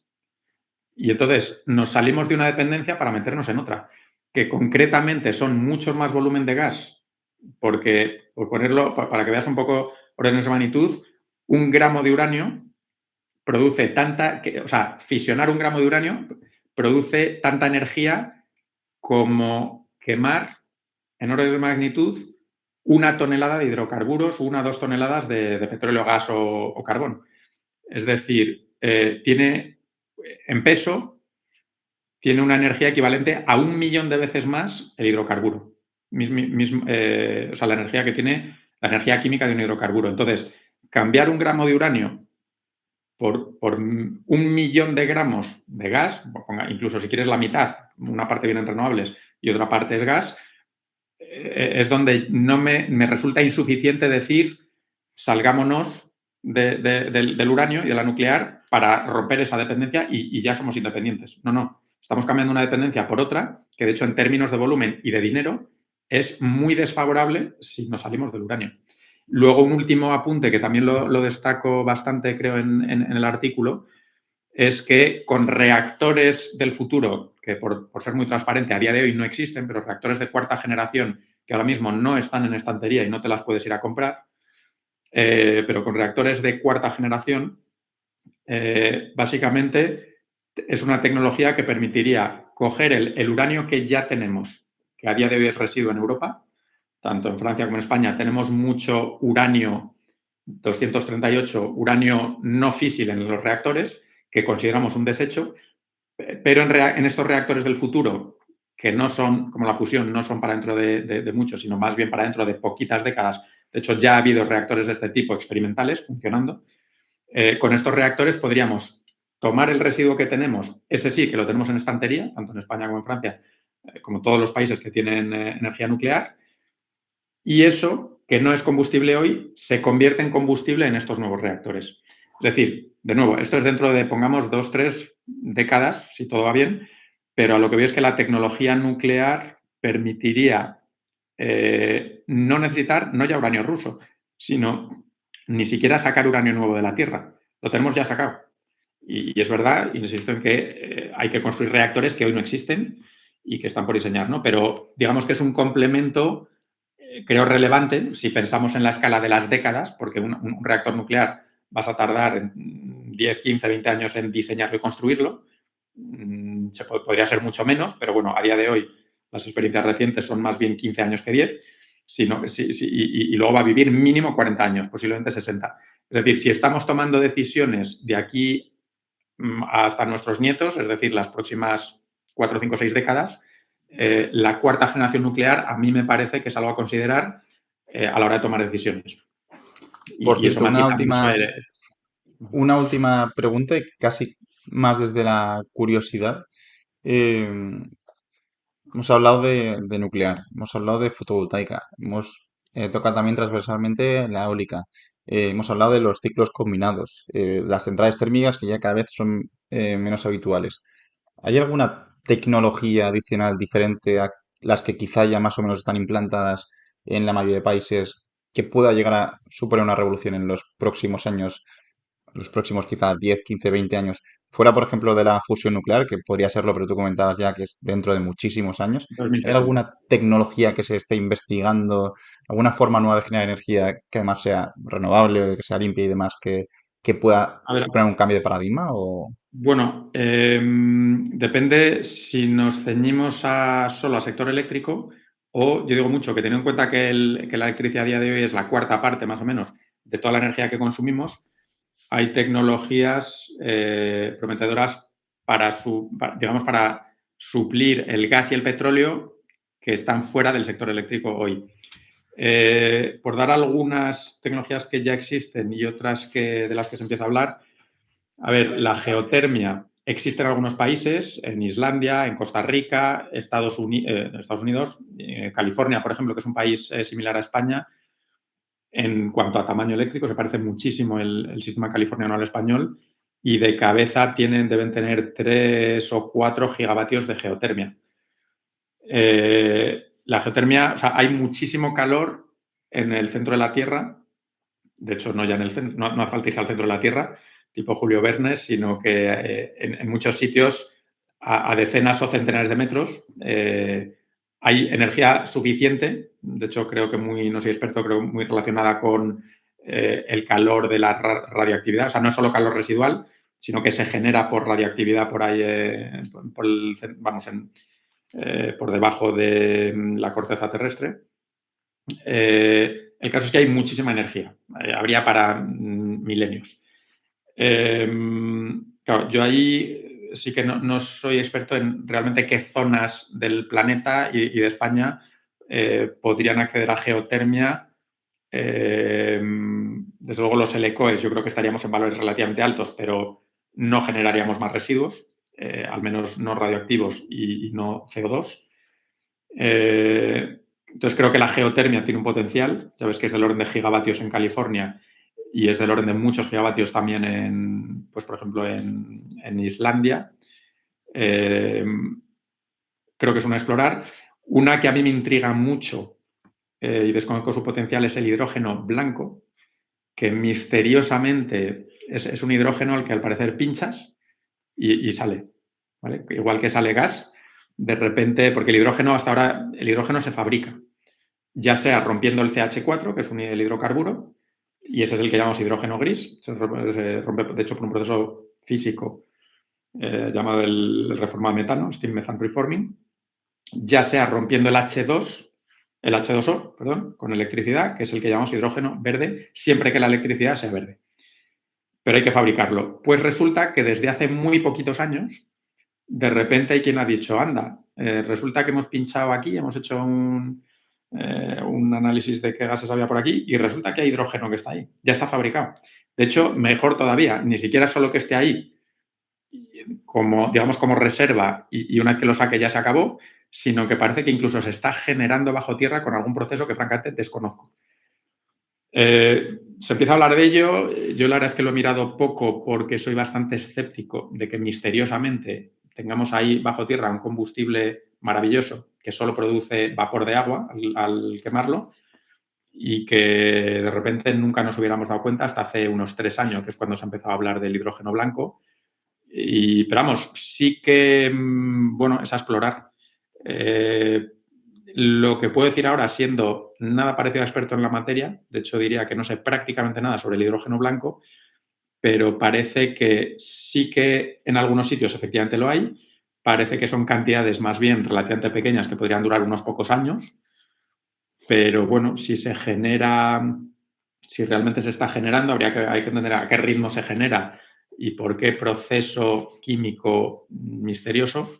Vamos, si existe realmente este proceso químico, será que efectivamente es algo al alcance de nuestro entendimiento y que sabremos evaluar bien el potencial. Pero bueno, eso sería claro, un hidrógeno que ya está ahí.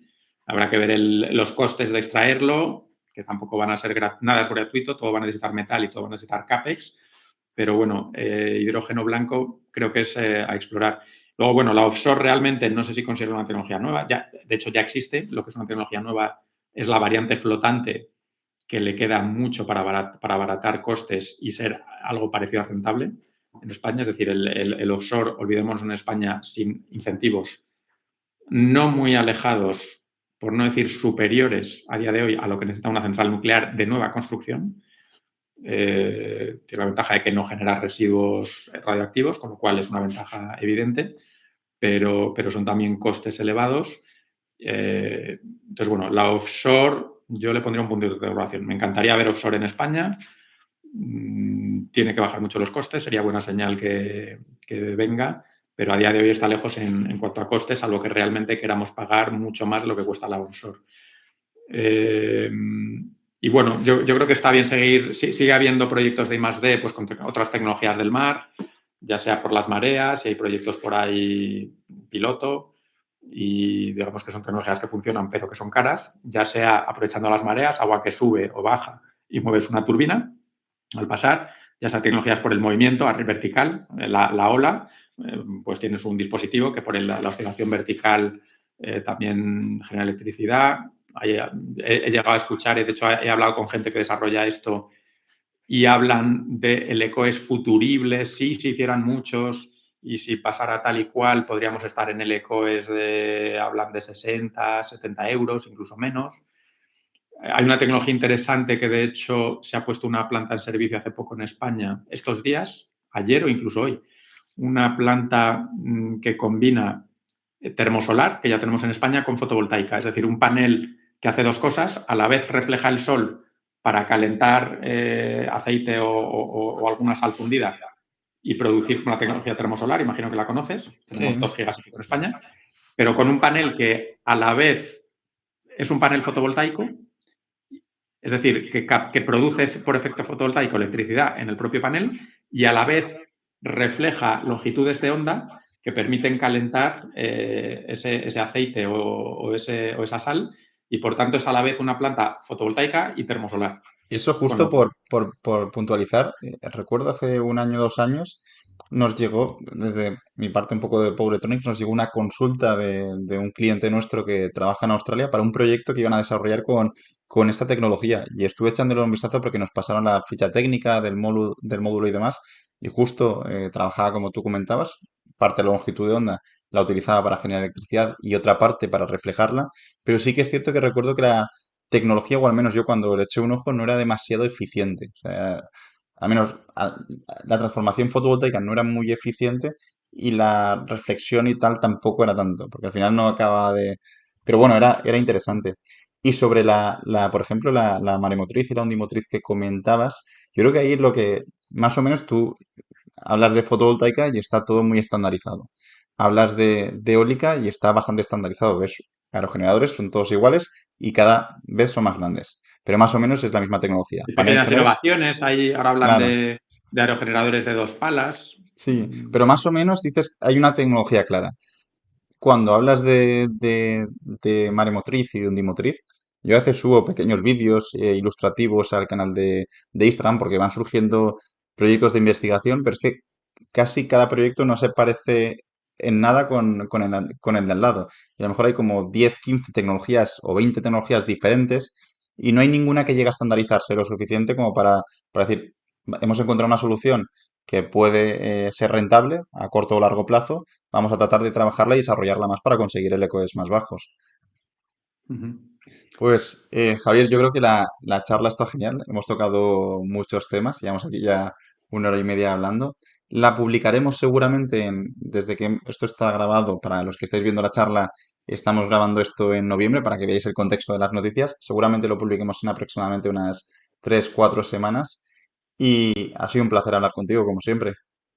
Pues igualmente, encantado de divulgar y encantado de responder las preguntas y encantado de que me preguntes por cosas que conozco menos para precisamente indagar un poquito en ellas y en la próxima charla tratar de complementar todo lo que hemos hablado hoy. Genial, pues nada, nos despedimos por aquí. A los que nos estáis viendo, dadle apoyo a la charla, dadle un like, compartirlo en redes, dejad un comentario y ya nos vemos en la próxima charla. Hasta la próxima.